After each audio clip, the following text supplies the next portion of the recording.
Audio Jungle.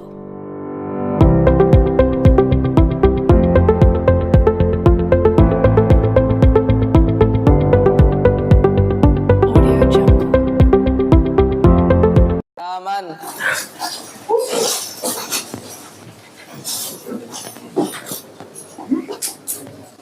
Assalamualaikum warahmatullahi wabarakatuh. Waalaikumsalam warahmatullahi wabarakatuh. Bididhamin wadab qu'udan.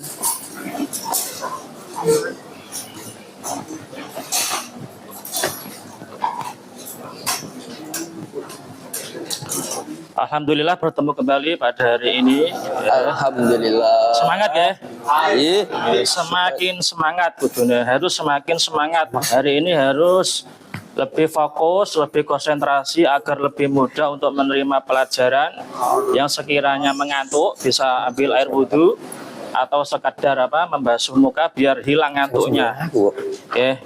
Jadi untuk pembelajaran hari ini nanti saya memakai metode pembelajaran studi kasus.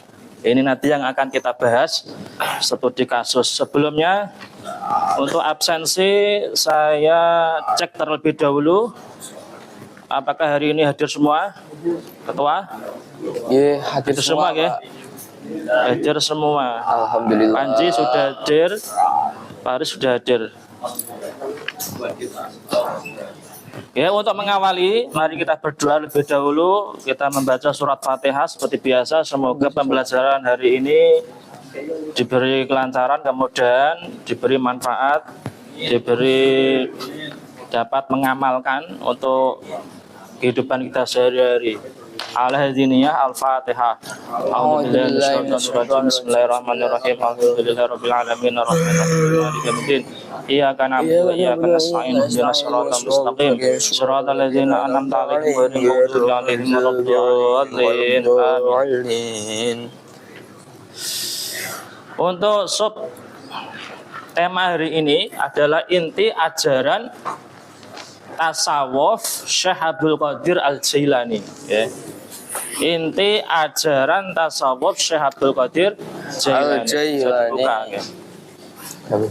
Jadi pembelajaran kali ini bertujuan untuk agar kalian nantinya bisa memahami, menjelaskan inti ajaran tasawuf yang berasal dari Syekh Abdul Qadir Al-Jailani.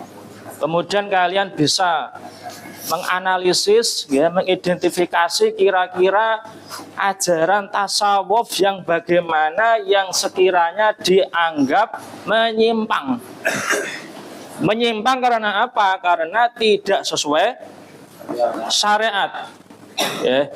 Untuk pertanyaan pemantik, kalian tahu kemarin sudah belajar tentang pengertian tasawuf ya. Sekarang pengertian syariat, jadi harus tahu apa itu tasawuf, apa itu syariat. Secara penggambaran umum tidak apa-apa. Tasawuf itu apa kemarin?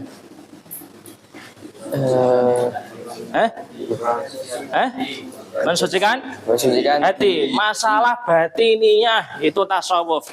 Dan sekarang kalau syariat, apa syariat itu? Apa syariat? Berarti ada tasawuf, ada syariat. Ini saling melengkapi ya, saling melengkapi. Syariat dahulu. Ya, saya hapus syariat terlebih dahulu, kemudian baru tasawuf. Ya, saya hapus. Syariat kemudian dilanjut dengan tasawuf. Syariat itu apa? Cara pemahaman kalian, syariat itu pakai apa? Fikih. Jadi syariat ini konsep dasar, panduan lahiriah. Panduan lahiriah untuk tasawuf. Jadi tasawuf itu ada panduannya, tapi secara lahiriah inilah syariat. Kemudian tasawuf ini adalah aspek penghayatan batiniah dari syariat. Jadi urut. Ya. Jadi syariat itu kita pahami fikih. Fikih itu amaliyah yang dohiriyah. Dohiriyah itu tampak, kelihatan ya. Jadi ini menjadi konsep dasar atau panduan lahiriah untuk tasawuf. Kemudian kalau kita sudah melakukan syariat, maka kita hayati secara batiniah agar nantinya syariat ini bisa diamalkan atau bisa diimplementasikan untuk kehidupan sehari-hari. Nanti menjadi akhlak. Contoh masalah thaharah. Apa thaharah itu? Bersuci kan? Bersuci kalau menurut fikih itu apa contohnya? Wudu dan Mandi wajib. mandi. Ini kan lahiriah. Wudu pakai air, nanti dibasuh, dibersihkan, cuci tangan, terus kumur-kumur, nanti basuh muka, kedua tangan, terus ini telinga, terus kaki. Kalau mandi semua itu lahiriah. Tapi kalau dihayati secara batiniah tidak hanya sekedar itu. Ya. Berarti thaharah ini sucinya batin. Karena batin ini, jiwa ini kotor sebab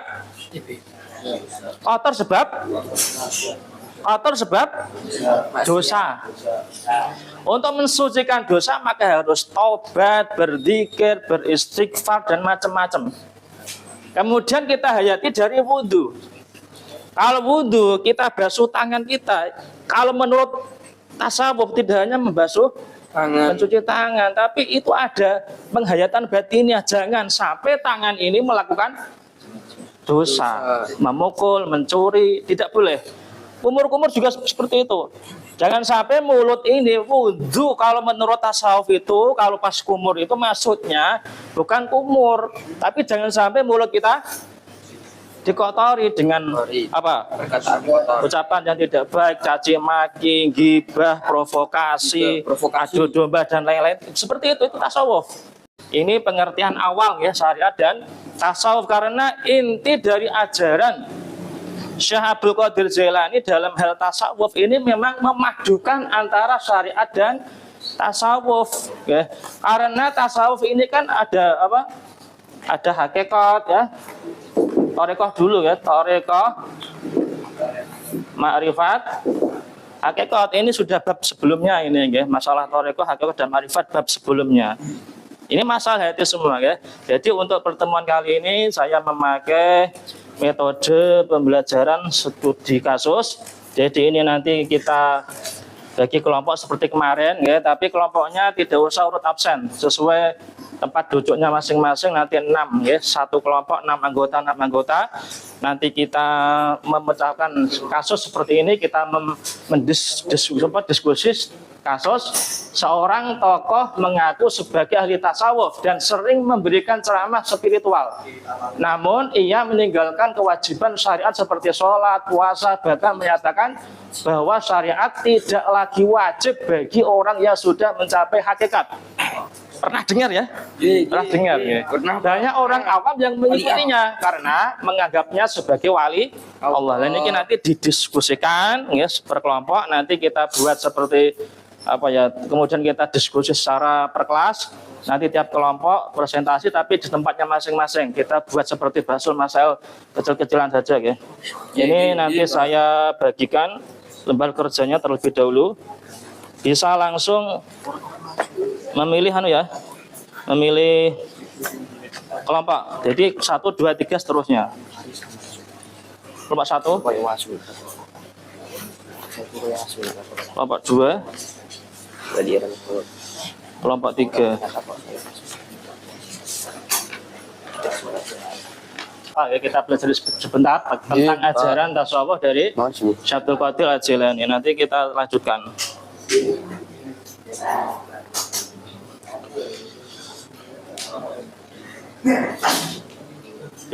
Biografi Syekh Abdul Qadir Jailani ini tidak asing lagi ya. Kemungkinan sudah sampai sering membaca manaqibnya.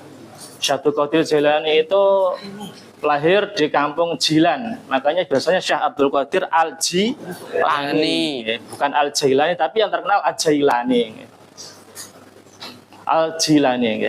Latar belakang pendidikannya sistematis, mengantarkannya ke posisi yang tinggi yang mumpuni dalam ilmu akidah, syariah, thariqah, dan sastra. Lengkap ini, belajarnya beliau lengkap.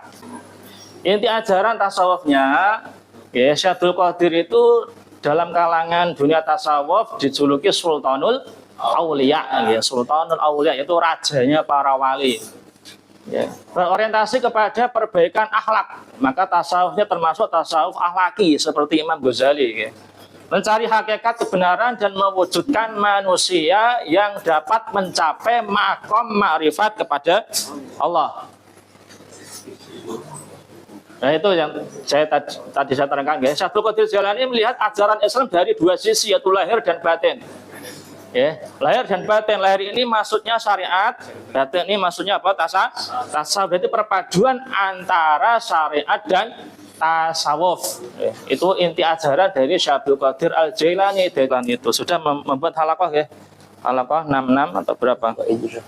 Ini medep lagi. Situ sudah ada untuk lembar kerja.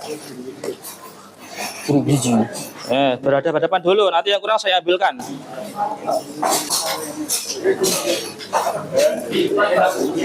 Bapak piro-piro, Bang? Selamat.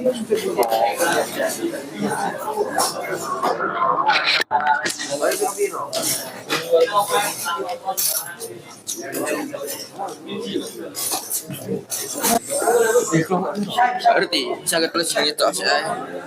Masalah kawan bang. Ini mbak. Minim literasi. Kata kawan. Gosek.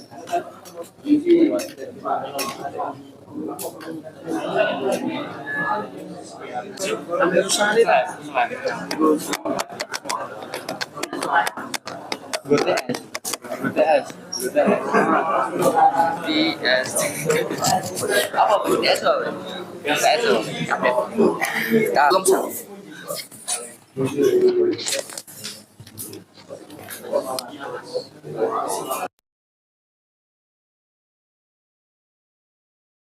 Qadir Al Jailani. Itu sudah ada analisisnya. Nah itu. Jadi eksplorasi dan analisis, sampean ini membaca di LKS atau bahan sumber lainnya tentang ajaran tasawuf Syekh Abdul Qadir Al Jailani. Terus sampean analisis kasus ini. Ini kasusnya. Kemudian analisis apakah kasus ini sesuai dengan ajaran Syekh Abdul Qadir Jailani apa tidak. Kalau tidak, alasannya apa? Kemudian kedua, apa bahayanya tasawuf tanpa syariat? Ini analisisnya ini. Nanti jawabannya ini. Ya, yang ini. Ditulis di lembar ini. Kan ada 2 lembar ya. Nah, yang lembar kedua ini untuk jawaban. Ini untuk soal. Kemudian yang terakhir, bagaimana semestinya seorang sufi bersikap? Seumpama kalian nanti menjadi sufi, itu bagaimana sikap kalian?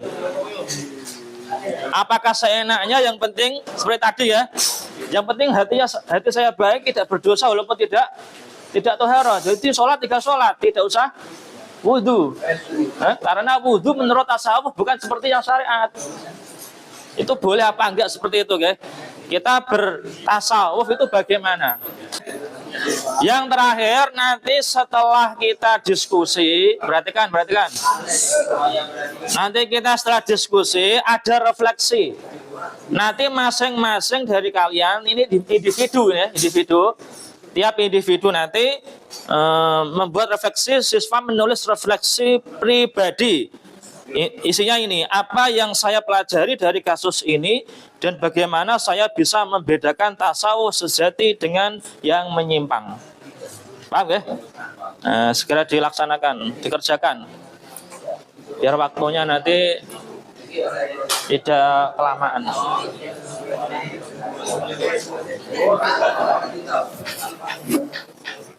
Saya nilai kerjasamanya, diskusinya, kekompakannya.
semua anggota, semua kelompok.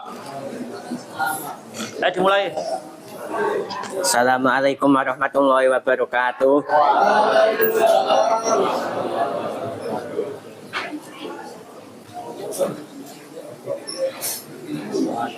Ayo buka.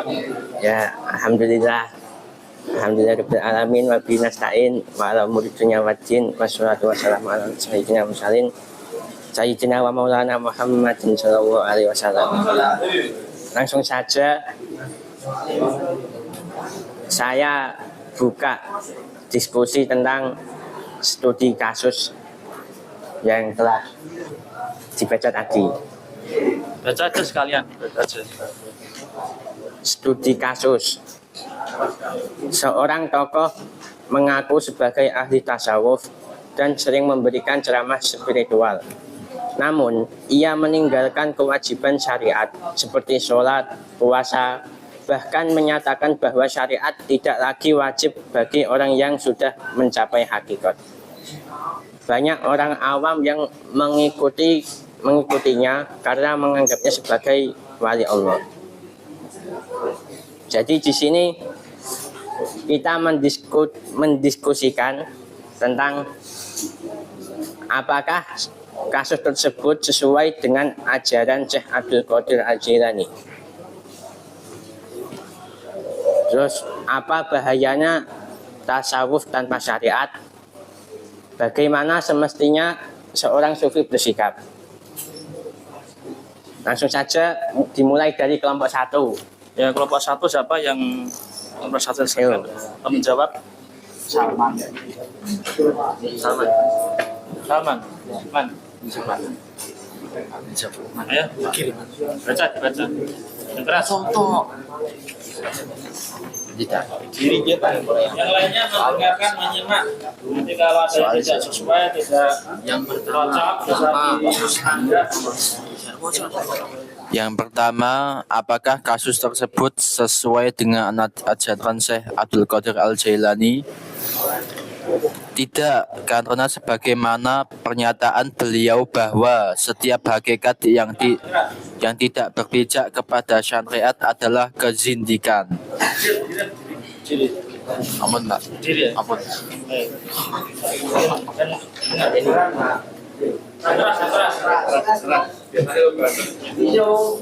Apa bahayanya tasawuf tanpa syariat?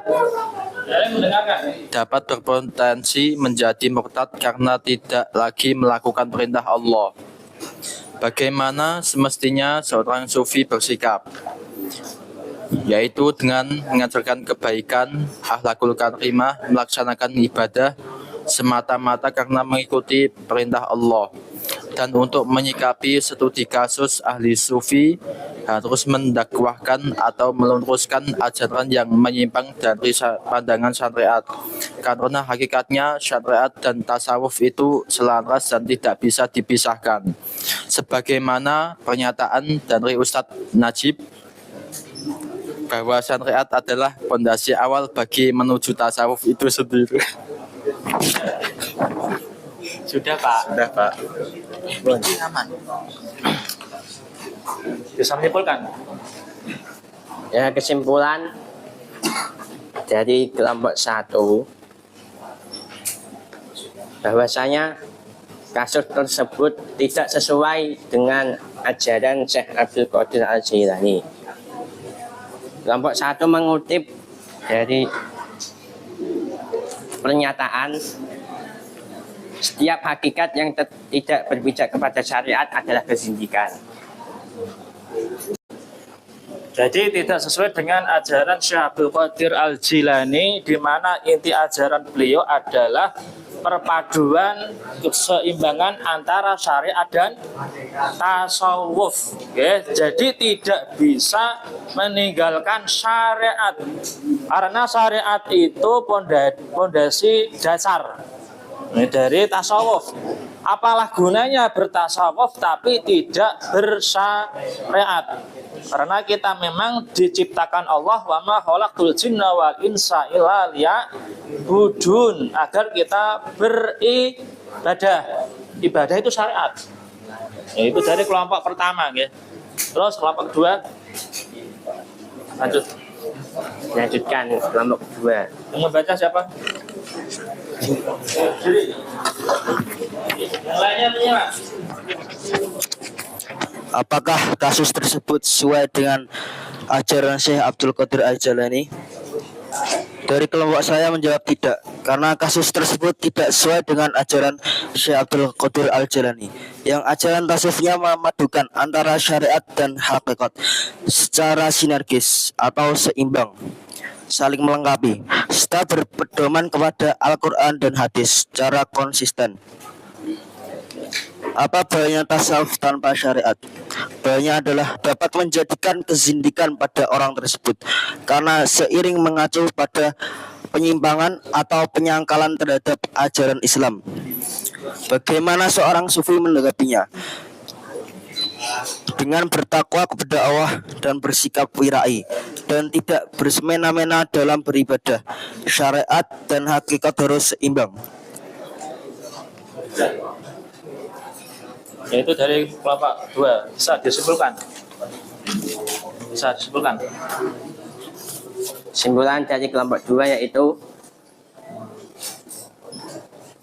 kasus tersebut tidak sesuai dengan ajaran Syekh Abdul Qadir Al-Jailani. Ya sama berarti. Yaitu seharusnya ajaran tasawufnya yaitu memadukan antara syariat dan hakikat secara sinergis, serta berpedoman kepada Al-Quran dan hadis secara konsisten. Apa bahaya tasawuf tanpa syariat? Kesimpulan dari kelompok 2 dapat menjadikan kezindikan pada orang tersebut. Ya sama berarti.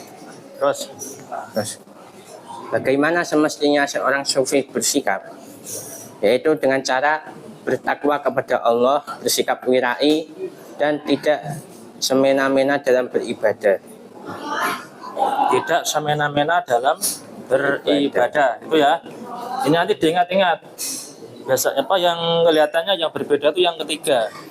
Sikap seorang sufi itu beda-beda. Kalau ini tidak semena-mena dalam beribadah. Kalau kelompok 1 apa tadi? Kelompok 1 mengajarkan kebaikan, berakhlakul karimah, berakhlak karimah, melaksanakan ibadah semata-mata karena mengikuti perintah Allah. ya melaksanakan ibadah karena ikhlas ya, semata-mata karena Allah. Ya itu kelompok 1 dan 2. Selanjutnya Kelompok 3 Bismillahirrahmanirrahim. Apakah kasus tersebut sesuai dengan ajaran Syekh Abdul Qadir Al-Jailani? Jawabannya adalah sangat tidak sesuai dengan ajaran Syekh Abdul Qadir Al-Jailani, karena beliau memadukan hakikat dan syariat secara sinergis atau seimbang. Nomor 2, apa bahayanya tasawuf tanpa syariat? Tasawuf tanpa syariat bisa menjadikan seorang kafir zindik atau kafir secara tidak sadar. Nomor 3, bagaimana semestinya seorang sufi bersikap? Para sufi seharusnya menjauhi apa yang dilarang dan melaksanakan apa yang diwajibkan atau amalan fardu, serta melaksanakan apa yang dianjurkan atau amalan sunnah. Dan para sufi yang sudah tingkat-tingkatnya seharusnya beribadah lebih banyak dibandingkan orang awam, bukan malah menganggap syariat tidak lagi wajib baginya. Sekian. Kesimpulan dari kelompok 5, kasus tersebut sangat tidak sesuai dengan ajaran Syekh Abdul Qadir Al-Jailani. Ya, sama kelompok 2, yaitu memadukan hakikat dan syariat secara sinergis. Terus bahayanya tasawuf tanpa syariat bisa menjadikan kafir zindik atau kafir secara tidak sadar. kita buka sesi tanya jawab saja langsung. Moderator dibuka sesi tanya jawab. Ya, saya buka sesi tanya jawab untuk ketiga kelompok ini. Oh yang bertanya siapa? Ayo, yang mau bertanya. Dari kelompok 5 mau menanggapi kelompok 1. Yang keterangan dari soal kedua, apa bahayanya tasawuf tanpa syariat? Di situ diterangkan di kelompok 1 itu bisa menyebabkan murtad.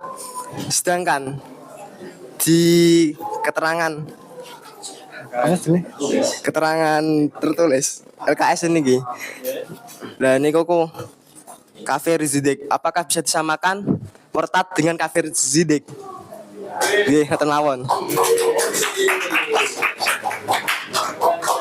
Ya, dari kelompok 5 untuk kelompok 1 ada pertanyaan. Kelompok 1 menyimpulkan apa bahayanya tasawuf tanpa syariat. Kelompok 1 menyimpulkan dapat berpotensi menjadi murtad karena tidak lagi melakukan perintah Allah. Nah, yang ditanyakan kelompok 5 dari saudara Syafiq yang tertulis di dalam LKS kan itu kan dapat menjadikan kezindikan pada orang tersebut. Apakah kezindikan bisa disamakan dengan murtad? Baik, saya akan menyanggah dari kelompok 5 Huda Syafiq. Hubungannya antara kezindikan dengan murtad itu ya kezindikan dari kafir kan dari kafir. Nah, biasanya zindik itu dari bangsa Yahudi. Yahudi kan sudah keluar dari Islam. Jadi bisa dihubungkan dengan murtad. Ya, saya sebutkan dengan murtad. Potensi untuk murtad. Ya, kafir zindik, pura-pura Islam. Pura-pura belum paham dia Kayak munafik gitu. Tapi memang tidak melakukan syariat, bahkan sampai meninggalkan ya. Iya Pak. Katanya tidak perlu. Kalau di bahasa kita itu Islam KTP. Lain lagi dengan Islam KTP.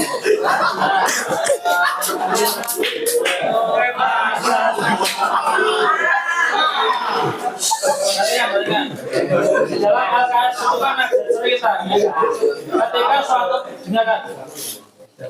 ketika suatu malam Syekh Abdul Qadir Jailani itu bermunajat, mungkin sholat tahajud atau sholat apa, tengah malam itu didatangi sebuah cahaya datang ya, kemudian bersuara, saya ini Tuhanmu, qad abahtu lakal muharramat, sekarang saya halalkan ya, saya perbolehkan segala keharaman-keharaman ya.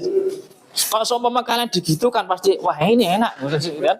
Ini enak, gak usah sholat, kita boleh mabuk, boleh judi ya. Sampai tengah malam sedang tahajud, kemudian ada sebuah cahaya dan mengaku itu Tuhan dan berkata, sekarang saya perbolehkan segala keharaman untuk kamu. Kalau tidak diperkuat dengan syariat pasti tergelincir.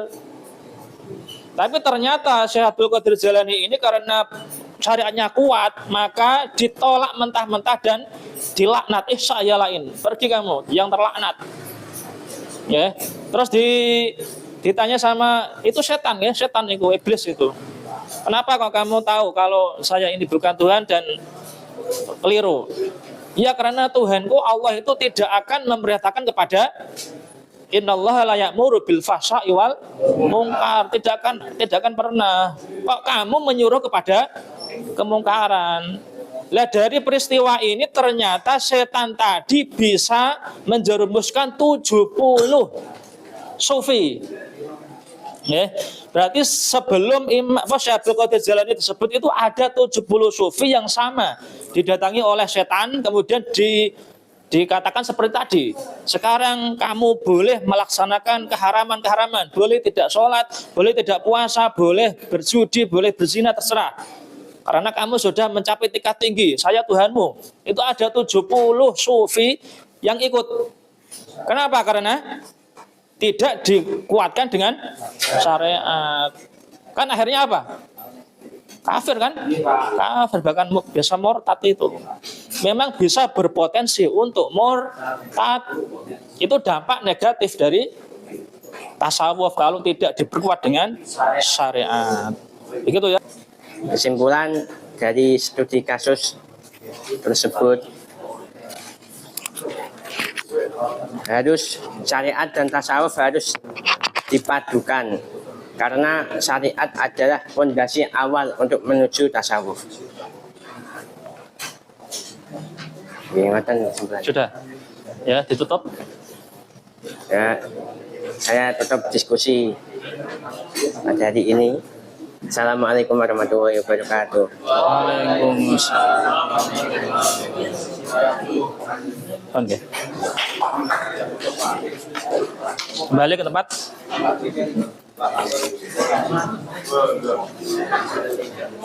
Demikian ya diskusi kita laksanakan walaupun secara sederhana. Jadi memang tidak bisa dipisahkan walaupun kenyataannya memang seperti itu. Walaupun adanya seperti itu, mungkin masih seseorang sudah dalam tingkatan hakikat, kita tidak boleh meniru. Tidak boleh meniru asalkan hakikat tadi itu tidak membahayakan atau tidak membuat dirinya sampai murtad seperti tadi. Sampai pernah dengar cerita Nabi Musa dan Nabi siapa? Khidir kan? Nabi Khidir itu kan ada anak kecil, siapa kan? Dibunuh. Ada kapal siapa ya? Dilobangi, terus ada orang yang membenarkan rumah kan? Malah nggak digaji dan lain-lain. Itu kan sekilas bertentangan dengan syariat. Ya, itu tidak boleh ditiru. Hakikat itu atau tasawuf yang seperti itu untuk dirinya sendiri. Karena hakikat itu dia yang tahu. Sudah masuk atau sudah ke tingkatan hakikat dan makrifat, tidak boleh ditiru, itu masing-masing.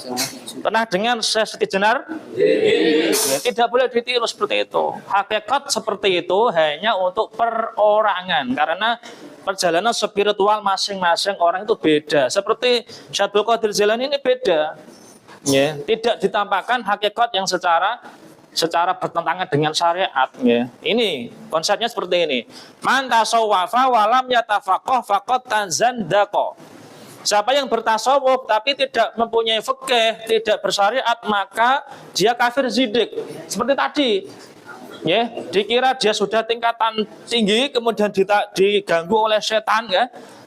Terjerumus dia karena merasa sudah tinggi, tidak membutuhkan syariat, jadi dia berani melanggar, tidak sholat, tidak puasa dan lain-lain. Bahayanya seperti itu ya. Tasawuf yang tidak diiringi dengan syariat nanti bisa tergelincir kepada kafir zindik yang berpotensi untuk murtad, bisa memang itu ya. Yang kedua, waman tafaqaha walam yatasawwaf faqad tafassaqa. Orang yang memegang fikih tok ya atau bersyariat saja tidak bertasawuf, maka dia bisa fasik. Tahu fasik ya? Dosa terus menerus.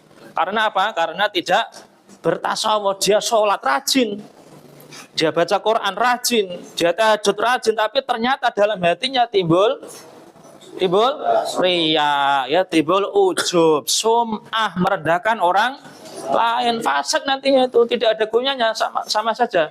Walaupun dia rajin ibadah tapi tidak bertasawuf. Yang terakhir, waman jama'a bainahuma faqad tahaqqaqa. Yang menggabungkan keduanya maka bisa menyatakan kebenaran.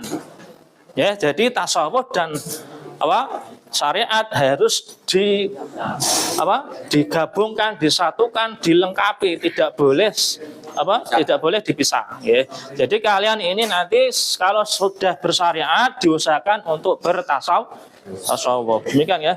Itu penutup dari saya. Semoga ada manfaatnya. Untuk yang refleksi, siswa menulis refleksi diri nanti dikumpulkan ya. Apa yang saya pelajari dari kasus ini dan bagaimana saya bisa membedakan tasawuf sejati dengan yang menyimpang. Ya, ini kok nanti tulis pribadi sendiri nanti dikumpulkan. Demikian yang dapat saya sampaikan untuk pertemuan kali ini. Semoga bermanfaat. Mari kita tutup dengan tasbih dan sholawat. Subhana rabbika rabbil izzati amma yasifun wa salamun alal mursalin walhamdulillahi rabbil alamin. Assalamualaikum warahmatullahi wabarakatuh. Waalaikumsalam. Sorry, it's DJ.